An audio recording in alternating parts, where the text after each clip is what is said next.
বিসমিল্লাহির রহমানির রহিম। অর্থনীতি বিভাগের প্রিয় শিক্ষার্থীরা, আজকে আমার আলোচনার বিষয়বস্তু হচ্ছে ইন্ডাস্ট্রিয়াল ইকোনমিক্স অর্থাৎ শিল্প অর্থনীতি। এই শিল্প অর্থনীতির যে বিষয়টা আলোচনা করব সেটা হচ্ছে ইন্ডাস্ট্রিয়াল কনসেন্ট্রেশন।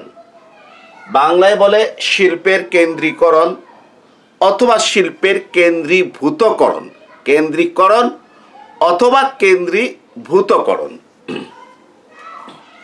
যেটার নাম হচ্ছে ইন্ডাস্ট্রিয়াল কনসেন্ট্রেশন। প্রিয় শিক্ষার্থীরা, আলোচনা শুরু করার আগে বলছি যে আমার macro economics, micro economics, mathematics, statistics, international economics ইত্যাদির উপর first year, second year, third year, masters পুরা লেকচার প্লেলিস্ট করে দেয়া আছে। সেটা আমার ইউটিউবের মূল channel economics centre by Akmal Hossain মালিহাতে হোমে গেলে first year, second year, third ইয়ারে যাবেন, গিয়ে প্লেলিস্ট হতে বের করবেন। ধারাবাহিকভাবে সাজানো আছে। এবং শুধু তাই না, আজ পর্যন্ত আমার ফার্স্ট ইয়ারের ম্যাক্রো ইকোনমিক্স, মাইক্রো ইকোনমিক্স এবং মৌলিক গণিত, এবং সেকেন্ড ইয়ারে মাইক্রো ইকোনমিক্স এবং থার্ড ইয়ারে ইন্টারন্যাশনাল ইকোনমিক্সের উপর লেখা বই কি রয়েছে। রকমারিতে সার্চ করলে আমার বইগুলো কি করবেন আপনারা পাবেন। আর দ্বিতীয় চ্যানেল যেটা, এটা ওই মূল চ্যানেলে গেলে আমার ছবি শো যেটা আছে ওখানে ক্লিক করলে দ্বিতীয় চ্যানেলে চলে যেতে পারবেন। সেখানে ইন্ডাস্ট্রিয়াল ইকোনমিক্সের উপর লেকচার কি রয়েছে। তাহলে আসেন যে ইন্ডাস্ট্রিয়াল কনসেন্ট্রেশন অর্থাৎ শিল্পের কেন্দ্রীকরণ। আর এর আগে 10 নম্বর, 9 নম্বর, 8 নম্বর, 7 নম্বর, 6 নম্বর লেকচারে আছে ইন্ডাস্ট্রিয়াল ইন্টিগ্রেশন, শিল্পের একত্রীকরণ, হ্যাঁ ঠিক আছে, বা একীভবন। তো আসলে ওই এখানে গিয়ে ইন্টিগ্রেশন এবং কনসেন্ট্রেশন, এখানে গিয়ে শিক্ষার্থীদের একটু অসুবিধা হয় যে কোনটা শিল্পের একীভবন, ঠিক আছে, বা একত্রীকরণ বা মার্জার, আর কোনটা শিল্পের কেন্দ্রীভূতকরণ। ইন্টিগ্রেশন বা মার্জার যেটা বাংলায় নাম দিয়েছি একীকরণ বা একীভবন, যেটা ইংরেজিতে বলে মার্জার বা কি যেন বলেছিলাম যে ইন্টিগ্রেশন, যদিও মার্জার ইন্টিগ্রেশনের ভিতরে সামান্য পার্থক্য রয়েছে। এইটা হচ্ছে যে একই পণ্য উৎপাদনকারী মানে সমজাতীয় পণ্য উৎপাদনকারী ফার্মগুলো অথবা যে একটা পণ্য উৎপাদনের জন্য যে মাধ্যমিক পণ্য আছে সেই শিল্পগুলোর যে একত্রীকরণটা হচ্ছে ইন্টিগ্রেশন বা মার্জার। আর কেন্দ্রীভূতকরণটা কি, কনসেন্ট্রেশনটা কি, এটা এখন আমি আলোচনা করব। মনে করো এ হচ্ছে একটা শিল্প। এই শিল্পটা ধরে নাও এটা হচ্ছে একটা পোশাক শিল্প। আর বি শিল্পটা মনে করো চামড়া শিল্প। আর সি শিল্পটা মনে করো কাগজ শিল্প। এই তিনটা শিল্প দিয়ে একটু বোঝানোর চেষ্টা করব যে এই কেন্দ্রীকরণ বা কেন্দ্রীভূতকরণটা কি। মনে করো পোশাক শিল্প, যেটা এ দ্বারা প্রকাশ করেছি, এখানে A1, A2, A3, A4, A5, A6 dot dot A101, A102, A501, A502। মানে পোশাক শিল্পে 502টা গার্মেন্টস ফ্যাক্টরি আছে। কয়টা আছে? 502টা গার্মেন্টস ফ্যাক্টরি আছে। অর্থাৎ আমাদের পোশাক শিল্প যদি $5 বিলিয়ন ডলারের পোশাক যদি উৎপাদন করে, তাহলে এই 502টা ফার্মে মিলে এই $5 বিলিয়ন কি করে পোশাক উৎপাদন করে, এই 502টা ফার্ম মিলে। এখন মনে করো যে এই পোশাক শিল্পের A2 ফার্ম, তারপরে A4 farm, A5 farm, A102 farm, হ্যাঁ A50 501 নাম্বার ফার্ম, ঠিক আছে। এই ফার্মগুলো মনে করো 5 বিলিয়ন পোশাকের ভিতরে, $5 বিলিয়ন পোশাকের ভিতরে একটা, দুইটা, তিনটা, চারটা, পাঁচটা, এই পাঁচটা ফার্ম $3 বিলিয়ন পোশাক উৎপাদন করে। অর্থাৎ $5 বিলিয়ন পোশাকের ভিতরে $3 বিলিয়ন মূল্যমানের পোশাক উৎপাদন করে 502টা ফার্মের ভিতরে কয়টা ফার্ম? 1 2 3 4 5, ঠিক আছে। এটা মনে করো A2 হচ্ছে একটা ফার্ম, হ্যাঁ, যেমন আকাশ গার্মেন্টস, ঠিক আছে, এটার নাম। A4 হচ্ছে আরেকটা ফার্ম, হ্যাঁ, যেটা হচ্ছে আবাবিল গার্মেন্টস। ওকে, এইভাবে যে পাঁচটা ফার্ম $3 বিলিয়ন পোশাক উৎপাদন করে। তাহলে লক্ষ্য করো 5 বিলিয়নের ভিতরে $3 বিলিয়ন পোশাক উৎপাদন করে একটা, দুইটা, তিনটা, চারটা, পাঁচটা ফার্ম। কত পার্সেন্ট? 60% মূল্যমানের পোশাক উৎপাদন করে। এর মানে পোশাক শিল্পের ক্ষেত্রে এই পাঁচটা ফার্ম, পোশাক শিল্পের উৎপাদন এই পাঁচটা ফার্ম কি করে? নিয়ন্ত্রণ করে। অর্থাৎ পোশাক শিল্পের উৎপাদন, নিয়োগ সবকিছু এই পাঁচটা ফার্মে কি হয়েছে? কেন্দ্রীভূত হয়েছে বা কেন্দ্রীকরণ হয়েছে, কনসেন্ট্রেশন হয়েছে। এটাকে বলা হয় কি? যে শিল্পের কেন্দ্রীকরণ। আশা করি আপনারা বুঝতে পেরেছেন। এটাকে বলা হয় শিল্পের কেন্দ্রীকরণ। একটা শিল্পে যে পণ্য উৎপাদিত হয় সেই পণ্য অসংখ্য ফার্মে মিলে সেই পণ্যটা উৎপাদন করে। এই যে এখানে 502টা ফ্যাক্টরি আমাদের পোশাক উৎপাদন করে। এই অসংখ্য ফার্মের মধ্যে কতিপয় বা কিছু সংখ্যক ফার্ম যদি টোটাল প্রোডাকশনটাকে যদি নিয়ন্ত্রণ করে, এটাকে আমরা বলি ইন্ডাস্ট্রিয়াল কনসেন্ট্রেশন, শিল্পের কেন্দ্রীকরণ। তাহলে শিল্পের একই ভবনে আমরা কি দেখেছি? ইন্টিগ্রেশন বা মার্জারে আমরা কি দেখেছি? একাধিক ফার্মগুলো কি হয়েছে? সমাজজাতীয় পণ্য উৎপাদন করে বা মাধ্যমিক পণ্য উৎপাদন করে তারা একত্রিত হয়েছে, ফার্মগুলো একত্রিত হয়েছে, একটা ব্যবস্থাপনার ভিতরে কি এসেছে? সেটা হচ্ছে ইন্টিগ্রেশন। আর এই কনসেন্ট্রেশনে সব ফার্মগুলো মিলে একটা ব্যবস্থাপনায় আসে না, বরং কিছু সংখ্যক ফার্ম যে উৎপাদনের একটা বড় অংশ যদি নিয়ন্ত্রণ করে, যেমন এই পাঁচটা ফার্ম উৎপাদনের 60%, $5 বিলিয়ন ভিতরে $3 বিলিয়ন উৎপাদন করে 60% নিয়ন্ত্রণ করে। এই জন্য আমরা বলবো পোশাক শিল্পের ক্ষেত্রে যে শিল্পের কেন্দ্রীকরণ হয়েছে এই পাঁচটা ফার্মের মধ্যে। এই পাঁচটা ফার্ম পোশাক শিল্পকে নিয়ন্ত্রণ করে। এখন আসুন চামড়া শিল্প। চামড়া শিল্প আমরা দেখতে পাচ্ছি 703টা ফার্ম আছে। কয়টা ফার্ম আছে? 703টা ফার্ম। এই চামড়া শিল্পে দেখা গিয়েছে B1 farm, B3 farm, B101 farm, B502 farm, B702 farm, B703 farm. একটা, দুইটা, তিনটা, চারটা, পাঁচটা, ছয়টা। এই ছয়টা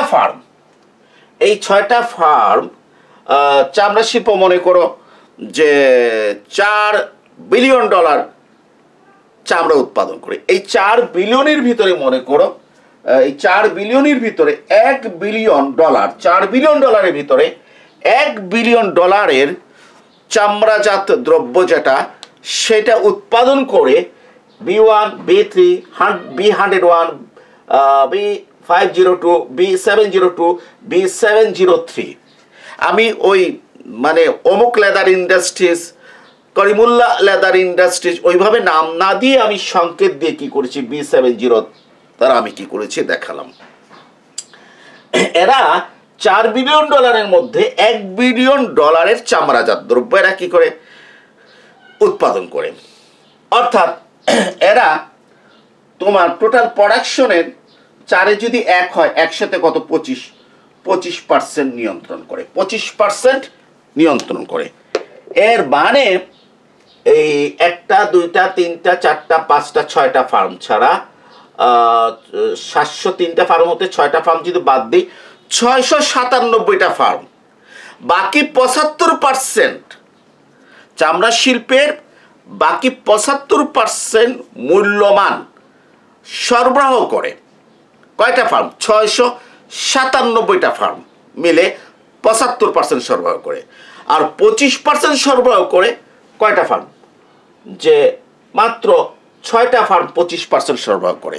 তাহলে আমরা বলতে পারি চামড়া শিল্পের ক্ষেত্রে এই 6টা শিল্প তারা টোটাল উৎপাদনটা কি করে? নিয়ন্ত্রণ করে। টোটাল উৎপাদনটা তারা কি করে? নিয়ন্ত্রণ করে চামড়া শিল্পের ক্ষেত্রে। অর্থাৎ চামড়া শিল্পের উৎপাদনটা এই 6টা ফার্মের ভিতরে কেন্দ্রীভূতকরণ বা কেন্দ্রীকরণ হয়েছে। ঠিক আছে, আশা করি আপনারা বুঝতে পেরেছেন। তাহলে আমরা এখানেও কি দেখলাম? যে এখানে দেখলাম যে একটা শিল্পে সেই পণ্য উৎপাদন করার জন্য অসংখ্য ফার্ম রয়েছে। যেমন আমাদের এখানে 703টা ফার্ম রয়েছে। এর ভিতরে কিছু সংখ্যক ফার্ম, কয়টা ফার্ম? 1টা 2টা 3টা 4টা 5টা 6টা ফার্ম যে মোট উৎপাদনের একটা বড় অংশ নিয়ন্ত্রণ করে। সেটা হচ্ছে কত পার্সেন্ট? প্রায় 25%, মানে $4 বিলিয়ন ভিতরে $1 বিলিয়ন তারা কি করে নিয়ন্ত্রণ করে। অতএব এক্ষেত্রে চামড়া শিল্পের যে উৎপাদনটা এই 6টা ফার্মের ভিতরে কি হয়েছে? কেন্দ্রীকরণ বা কেন্দ্রীভূতকরণ কি হয়েছে। আশা করি আপনারা কেন্দ্রীভূতকরণের সংজ্ঞাটা বুঝতে পেরেছেন। একইভাবে আসেন যে কাগজ শিল্প।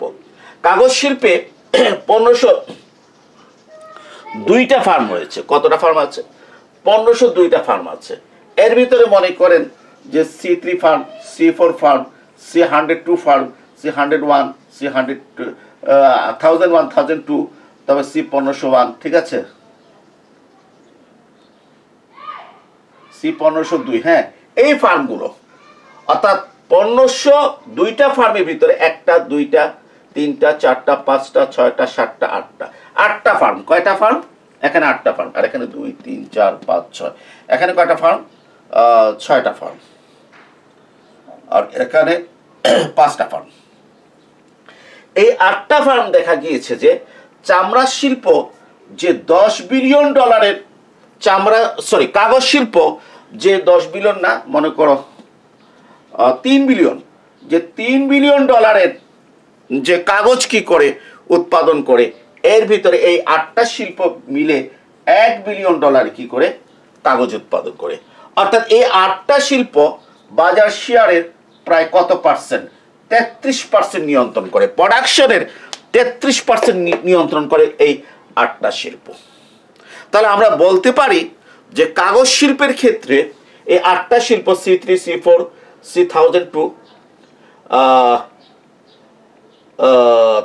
C1001, এটা 102, C1001, 102, C1501, 1502, কয়টা হয়েছে? 1টা 2টা 3টা 4টা 5টা 6টা 7টা, 8টা না ভাই, এখানে 7টা। এই 7টা শিল্প যে কাগজ শিল্পের যে উৎপাদন, এই উৎপাদনের 33% নিয়ন্ত্রণ করে। আর বাকি 66%, এই 1502 হতে 7টা বাদ দেন, তাহলে কত থাকে? 1495টা শিল্প বাকি 67% প্রোডাকশন কি করে? তারা সাপ্লাই দিয়ে, উৎপাদনের ক্ষেত্রে তাদের সাপ্লাই দিয়ে কত পার্সেন্ট? যে বাকি 66%, এই কত? 1495টা শিল্প কি করে সাপ্লাই দেয়।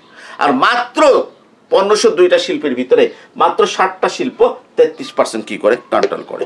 এটিকে বলা হয় শিল্পের কেন্দ্রীভূতকরণ। ঠিক আছে, এখন আসুন,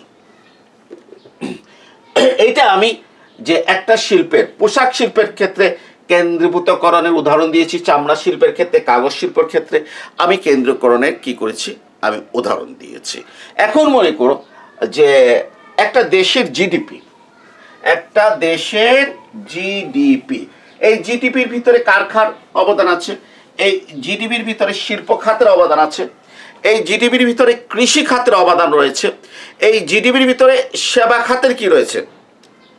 অবদান রয়েছে, ঠিক আছে। পরিবহন খাতের অবদান রয়েছে, অনেকগুলো খাতের কি রয়েছে জিডিপির ভিতরে অবদান কি রয়েছে। ওকে, আচ্ছা, তাহলে এক্ষেত্রে মনে করো যে আমাদের জিডিপিতে, হ্যাঁ, আমাদের জিডিপিতে মনে করো পোশাক খাতের অবদান হচ্ছে মনে করো 25%, চামড়া খাতের অবদান হচ্ছে মনে করো 10%, কাগজ শিল্পের অবদান হচ্ছে মনে করো 8%, মনে করো, হ্যাঁ, এই তিনটা।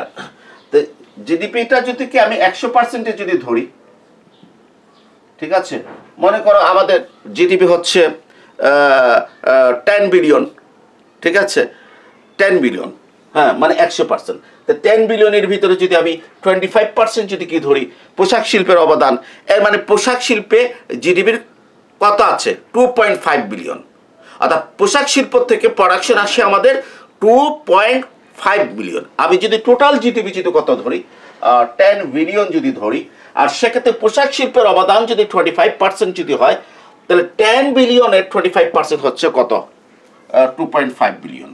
ওকে, এরপর 2.5 বিলিয়ন ডলার, 10 বিলিয়ন ডলার, ঠিক আছে। আর 10 বিলিয়নের 10% হচ্ছে 1 বিলিয়ন ডলার, 1 বিলিয়ন কি ডলার। ওকে, আর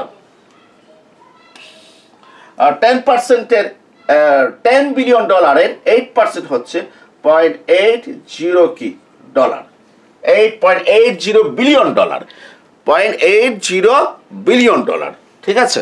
এখন মনে করো যে আমাদের জিডিপির যেটা 100%, হ্যাঁ, এর ভিতরে আমাদের পোশাক শিল্পের অবদান হচ্ছে 25%, আমাদের চামড়া শিল্পের অবদান হচ্ছে 10%, আমাদের কাগজ শিল্পের অবদান হচ্ছে 8%। তাহলে 25 আর 10-এ 35 আর 8-এ কত 43, মানে 43%, অর্থাৎ জিডিপির 43%, 43% পোশাক শিল্প, চামড়া শিল্প, কাগজ শিল্প নিয়ন্ত্রণ করে।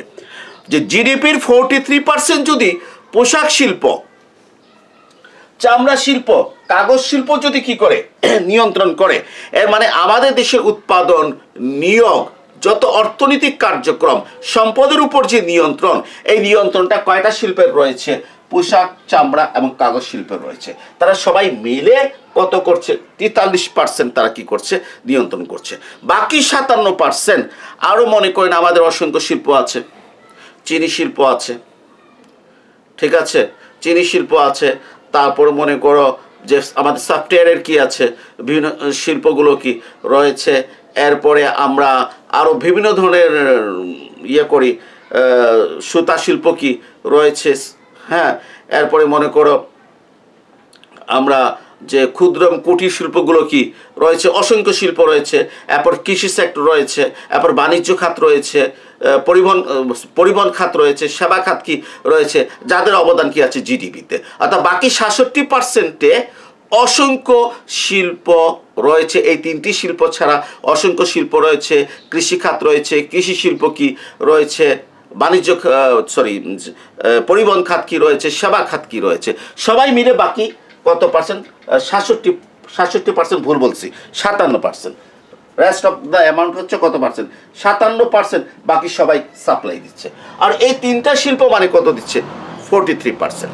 এর মানে আমাদের জিডিপিটাকে পুরাপুরি কন্ট্রোল করছে কোন তিনটা শিল্প? কাল্পনিক উদাহরণ, পোশাক শিল্প, চামড়া শিল্প, কাগজ শিল্প। তাহলে আমরা বলবো এখনও কি হয়েছে? আমাদের কেন্দ্রীভূতকরণ হয়েছে তিনটা শিল্পে। কয়টা শিল্পে? আমাদের অসংখ্য শিল্প রয়েছে, তিনটা শিল্পে কেন্দ্রীভূতকরণ হয়েছে। কারণ আমার জিডিপি, আমার উৎপাদন, আমার নিয়োগ সব কিছু নিয়ন্ত্রিত হয় কয়টা শিল্প দ্বারা? পোশাক, চামড়া, কাগজ শিল্প দ্বারা। আমাদের টোটাল 43%। বাকি 57% অন্যান্য শিল্পগুলো, সেটা আমি বারবার বলেছি, কৃষি শিল্প হতে পারে, তোমার সেবা খাত হতে পারে, তোমার পরিবহন খাত হতে পারে। বাকি এরা কি করছে? এরা এফেক্ট করতেছে, এরা ভূমিকা রাখছে বাকি 57%-এ। কিন্তু পুরা 43% এই তিনটা শিল্প। এইটাও হচ্ছে এক ধরনের কি কেন্দ্রীভূতকরণ। আমি পরে আলোচনা করব, এটাকে সামগ্রিক কেন্দ্রীকরণ বলে, কি বলে, সামগ্রিক কেন্দ্রীকরণ বলে, হ্যাঁ, মানে অ্যাগ্রিগেট কনসেন্ট্রেশন বলে এটাকে। তো বিভিন্ন ধরনের কেন্দ্রীকরণ আছে। তাহলে আগে আমি কেন্দ্রীকরণটা বুঝিয়েছি কিভাবে, যে এক একটা শিল্প ভিত্তিক, আর এখন আমি কার মাধ্যমে কেন্দ্রীকরণটা বুঝাইছি, কনসেন্ট্রেশনটা বুঝাইছি যে এইভাবে, যে আমাদের জিডিপিতে বিভিন্ন শিল্পের যে অবদান, এর ভিতরে যদি কিছু সংখ্যক শিল্প যদি আমাদের জিডিপি নিয়ন্ত্রণ করে, তাহলে আমরা বলবো জিডিপির ক্ষেত্রে আমাদের কি হয়েছে, কনসেন্ট্রেশন হয়েছে। ওকে, আচ্ছা, আমি একটা বাস্তব উদাহরণ দিচ্ছি। সেটা হচ্ছে যে আমাদের যে রপ্তানি আয়, বিদেশ থেকে যে পণ্য রপ্তানি করে যে আমরা আয় করি, এই রপ্তানি আয়ের 84% আসে কোথার থেকে, পোশাক শিল্প হতে। বাস্তব উদাহরণ, এটা হচ্ছে প্র্যাকটিক্যাল উদাহরণ, এগুলো কাল্পনিক দিয়েছি, আর এটা হচ্ছে প্র্যাকটিক্যাল উদাহরণ, যে আমাদের রপ্তানি খাতের যে ইনকাম, এই ইনকামের 84% আসে কোথার থেকে, পোশাক শিল্প হতে। ভালো কথা। তাহলে আমাদের রপ্তানি খাতটা ক্ষেত্রে শিল্পের যে কেন্দ্রীভূতকরণ বা কেন্দ্রীকরণ, এটা হচ্ছে পোশাক শিল্পের ক্ষেত্রে। কারণ আমাদের রপ্তানি শিল্পের ভিতরে উৎপাদন, নিয়োগ সব কিছু নিয়ন্ত্রিত হয় কার মাধ্যমে, পোশাক শিল্পের মাধ্যমে। যদি আমাদের পোশাক শিল্পের যদি পতন ঘটে, তাহলে আমাদের রপ্তানি শিল্পের উৎপাদনের ক্ষেত্রে ধস নামবে, নিয়োগের ক্ষেত্রে কি হবে, ধস নামবে, রপ্তানি আয়ের ক্ষেত্রে কি হবে, ধস নামবে। তাহলে আমরা কেন্দ্রীকরণ বলতে কি বুঝলাম, এই আলোচনা হতে আমরা কেন্দ্রীকরণ বলতে বুঝলাম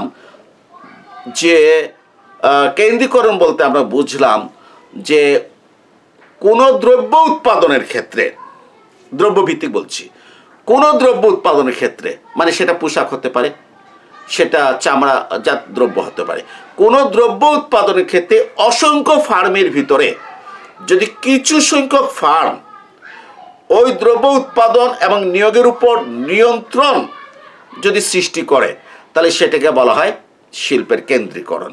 যেমন আমি পোশাক শিল্পের ক্ষেত্রে, চামড়া শিল্পের ক্ষেত্রে, কাগজ শিল্পের ক্ষেত্রে বুঝিয়েছি, ঠিক আছে। আচ্ছা, আবার এইভাবে আমরা বলতে পারি যে জিডিপির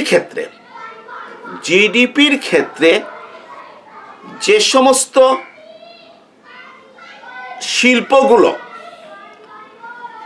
জিডিপিকে নিয়ন্ত্রণ করে, কিছু সংখ্যক শিল্প যদি জিডিপিকে কি করে, নিয়ন্ত্রণ করে, সেটাকে কি বলা হয়, কেন্দ্রীকরণ। দেখেন, প্রথমটা বলেছি যে কিছু সংখ্যক কোনো দ্রব্য উৎপাদনের ক্ষেত্রে অসংখ্য ফার্মের মধ্যে কিছু সংখ্যক ফার্ম, এই যে পোশাক উৎপাদনের ক্ষেত্রে অসংখ্য ফার্মের ভিতরে কিছু সংখ্যক ফার্ম যদি কি করে, উৎপাদন নিয়ন্ত্রণ করে, এটাকে কেন্দ্রীকরণ বলে। ওকে, এটা দ্রব্যের ক্ষেত্রে বলছি। আর জিডিপির ক্ষেত্রে কি বলছি, যে একটা দেশের জিডিপি যদি কিছু সংখ্যক শিল্প, এখন কিন্তু আর একটা শিল্প না, এখানে পোশাক, চামড়া, কাগজ শিল্প আছে, তাদের ভিতরে এই সব ফার্মগুলো কি হয়ে গেছে, অন্তর্ভুক্ত হয়ে গেছে। অর্থাৎ আমাদের কি বলতে পারি আমি, যে আমাদের জিডিপির ক্ষেত্রে যে কিছু সংখ্যক শিল্প যদি ওই জিডিপিকে যদি কি করে, নিয়ন্ত্রণ করে, তাহলে সেটাকে বলা হয় কেন্দ্রীকরণ বা কেন্দ্রীভূতকরণ।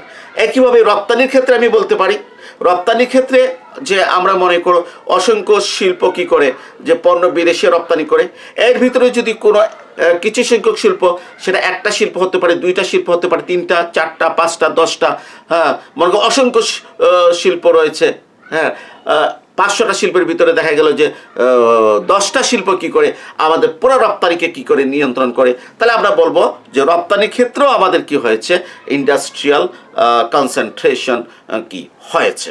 যেমন আমাদের সামনে বাস্তব উদাহরণ হচ্ছে যে আমাদের রপ্তানি আয়ের ক্ষেত্রে আমাদের পোশাক শিল্পের অবদান হচ্ছে 84%। অতএব আমাদের রপ্তানির ক্ষেত্রে যে পোশাক শিল্পের ক্ষেত্রে শিল্পের কেন্দ্রীভূতকরণ বা কেন্দ্রীয়করণ হয়েছে, এটা আমরা নিঃসন্দেহে আমরা কি করতে পারি, আমরা বলতে পারি। তাহলে প্রিয় শিক্ষার্থীরা, আশা করি তোমাদের কাছে যে কেন্দ্রীকরণ বা কেন্দ্রীভূতকরণ বিষয়টা কি ক্লিয়ার হয়েছে। একটা মনে রাখবে যে এই কেন্দ্রীভূতকরণের মাত্রা যত বেশি হবে, বাজারে একচেটিয়া ক্ষমতা তত বেশি কি হবে, সৃষ্টি হবে। আবার বলছি, এই কেন্দ্রীভূতকরণের মাত্রা যত বেশি হবে, বাজারে একচেটিয়া ক্ষমতা বা একচেটিয়া শক্তি কি হবে, ততই কি হবে, বেশি হবে। ধরো পূর্ণ প্রতিযোগিতামূলক বাজারে একটা দ্রব্য উৎপাদনের ক্ষেত্রে মনে করো যে এই যে কলমটা উৎপাদিত হয়, এই কলমের বাজারটা হচ্ছে পূর্ণ প্রতিযোগিতামূলক বাজার। এখানে অসংখ্য ফার্মের উপস্থিতি থাকে। অসংখ্য ফার্মের উপস্থিতি থাকার কারণে কোনো একটি ফার্ম কিন্তু যে এই বাজারকে নিয়ন্ত্রণ করতে পারে না। কেন নিয়ন্ত্রণ করতে পারে না? কারণ দেখা যাবে যে তোমার কোনো একটি ফার্ম যে উৎপাদনের 0.001% করছে, কত 0.001%ও না, 0.00 কি 1% করছে। অর্থাৎ যে টোটাল উৎপাদনের ক্ষেত্রে ওই ফার্মের মার্কেট শেয়ার বা এত সামান্য যে সে মূল্যের উপর কোনো প্রভাব সৃষ্টি করতে পারে না। অর্থাৎ এক্ষেত্রে ফার্ম কি হয়ে গেছে, এক্ষেত্রে ফার্ম প্রাইস ট্রেকার মানে মূল্য গ্রহীতা হিসেবে কাজ করে। অর্থাৎ সে কোনো মূল্য নির্ধারণ করতে পারে না, বাজারের মাধ্যমে মূল্য কি হয়, নির্ধারিত হয়। তাহলে দেখা যায় যে পূর্ণ প্রতিযোগিতামূলক বাজারে অসংখ্য ফার্ম থাকে এবং কোনো একটি বা কিছু সংখ্যক ফার্ম যে পূর্ণ প্রতিযোগিতামূলক বাজারে উৎপাদন নিয়ন্ত্রণ করতে পারে না। অতএব এখানে কোনো একচেটিয়া ক্ষমতা নাই, একচেটিয়া ক্ষমতা 0 এবং এখানে কেন্দ্রীভূতকরণও কি 0। অর্থাৎ ইন্ডাস্ট্রিয়াল কনসেন্ট্রেশনটা কি হয়ে গেছে, এখানে কি 0। আশা করি বুঝতে পেরেছেন। আর যখন দেখা যাবে যে কিছু সংখ্যক ফার্ম বাজার নিয়ন্ত্রণ করছে, কিছু সংখ্যক ফার্ম 15-20টা ফার্ম বাজার কি করছে, নিয়ন্ত্রণ করছে, অর্থাৎ টোটাল প্রোডাকশনের একটা বড় অংশ যে কিছু সংখ্যক ফার্ম ওই 15-20টা ফার্ম কি করছে, নিয়ন্ত্রণ করছে, তাহলে কিন্তু সেটা হয়ে যাবে অলিগোপলি মার্কেট। এবং এখানে আমরা বলতে পারবো যে ইন্ডাস্ট্রিয়াল কনসেন্ট্রেশন কি হয়েছে, সংগঠিত হয়েছে।